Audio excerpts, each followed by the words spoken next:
अस्सलाम वालेकुम वरहमतुल्लाहि वबरकातुहू। आज की हदीस में हम पढ़ेंगे प्यारे रसूल की ज़िंदगी के आखिरी दिन। तो चलिए आइए शुरू करते हैं, हदीस को पढ़ते हैं।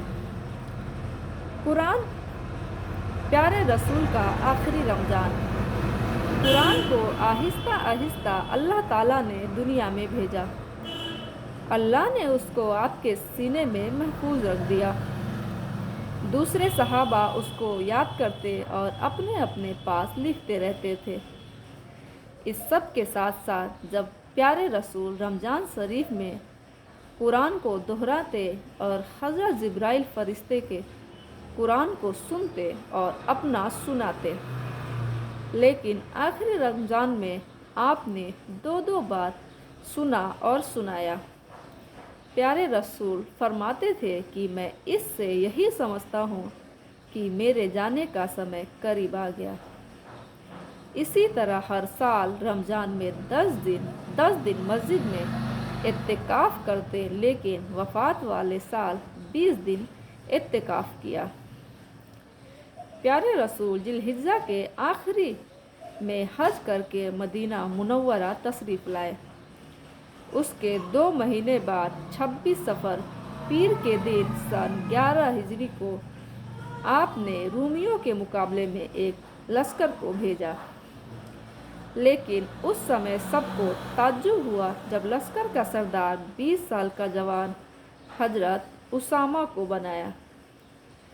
इस लश्कर में बड़े बड़े सहाबा मौजूद थे। इसको लश्कर उसामा भी कहते हैं। ये प्यारे रसूल का आखिरी लश्कर था जो आपने भेजा। ये लश्कर अभी मदीने से कुछ किलोमीटर ही गया था कि प्यारे रसूल की तबीयत ज़्यादा ख़राब हो गई। इसलिए लश्कर उसामा उस समय रुक गया और हज़रत अबू बकर के खलीफा बनने के बाद रवाना हुआ। हज़रत उसामा एक तो हल्की उम्र के थे, दूसरे आज़ाद किए हुए गुलाम हज़रत जैद के बेटे थे। इसलिए लोगों में हज़रत उसामा को लश्कर का कमांडर बनाने पर काफ़ी बातें होने लगी। प्यारे रसूल ने लोगों के जहनों में उठने वाले सवालों का जवाब भी दिया और प्रैक्टिकली दुनिया को बता दिया कि इंसान की सलाहियत और योग्यता के आगे उसकी समाजी हैसियत और उम्र नहीं देखी जाती। बेशक अगर समाज में सबसे गरीब और कम उम्र वाला आदमी भी मतलूबा सलाहियत रखता हो तो उसे मौका ज़रूर देना चाहिए। 28 सफ़र 11 हिजरी बुध के दिन से आपकी बीमारी शुरू हुई। उसकी शुरुआत इस तरह हुई कि आप बकी कब्रिस्तान में मुर्दों के लिए दुआ करने को जाया करते थे। नबूवी मस्जिद के पास एक कब्रिस्तान था जिसका नाम बकी है। एक बार आप वहां गए और वहां आपने दुआए मग़फ़िरत की और उसके बाद घर आए। वापस आने के बाद आपके सर में दर्द शुरू हो गया। सुबह होते होते तबीयत ख़राब होती चली गई। हज़रत आयशा रज़ियल्लाहु ताला अन्हा के सर में दर्द था।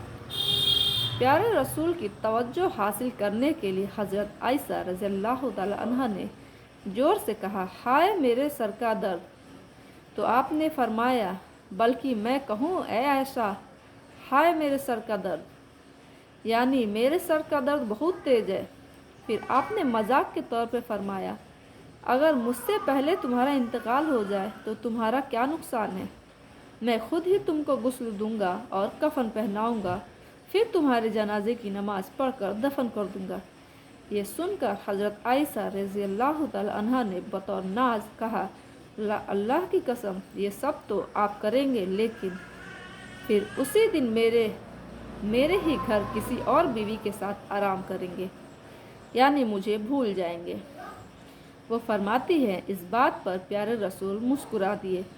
फिर आपकी उस बीमारी की शुरुआत हुई जिसमें आपकी वफ़ात हुई।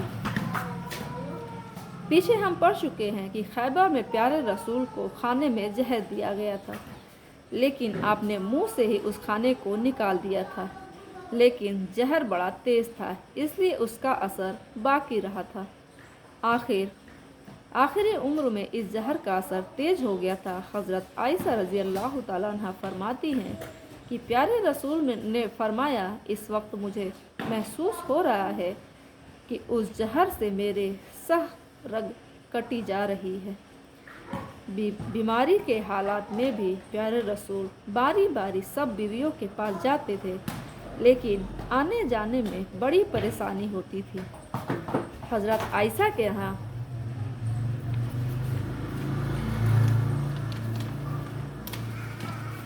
رہنا چاہتے تھے، اس لیے سبھی بیویوں نے آپ کو اس بات کی اجازت دے دی کہ آپ حضرت عائشہ کے یہاں رہ لیں۔ اس سے ایک حضرت عائشہ کی فضیلت کا پتہ چلتا ہے کہ پیارے رسول کے نزدیک ان کا بڑا رتبہ تھا اور آپ کو عائشہ سے بڑی محبت تھی۔ دوسری بات، آپ نے امت کو یہ سکھایا کہ اگر کوئی ایک سے ادھک شادی کرتا ہے تو نیائے کا دامن نہ چھوڑے۔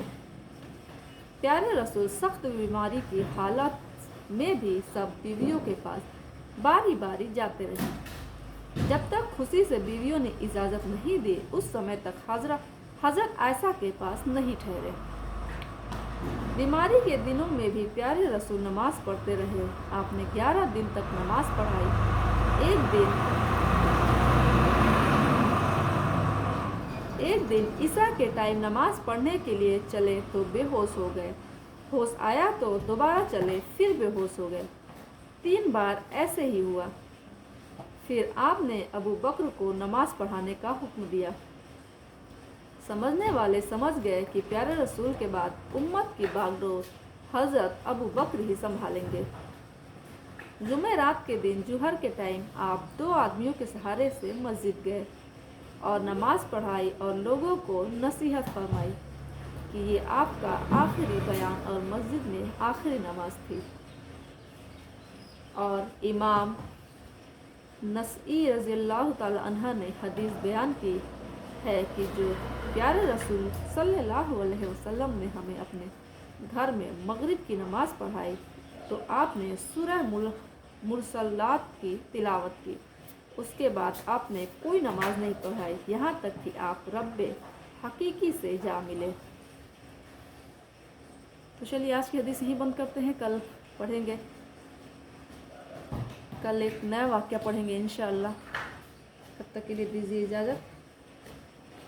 السلام علیکم ورحمۃ اللہ وبرکاتہ۔